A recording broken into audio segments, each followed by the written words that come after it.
Ja, vi er nok en gang igjen ute og fisker. Det er en liten stund siden sist.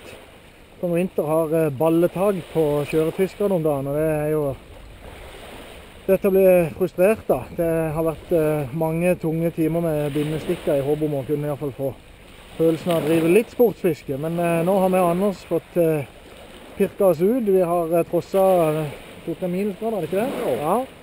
Og prøver oss på en av friområdene på Fevig. Store sand er det vel egentlig snakk om. Og sand, Anders, det har danskene kontroll på. Det har vi kontroll på, hvis det er noe kontroll på. Det er jo lige for det dansk forhold, det her. Jeg tror han har favorittstempelet i formiddag. Vi får prøve å se om det skjer noe. Følg med.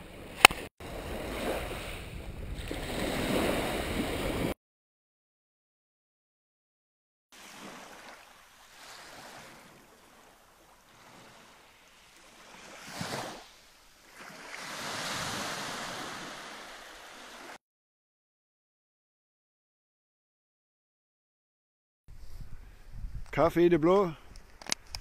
Utrolig fint. Natur. Fisk, varker. Faktisk bare velstand.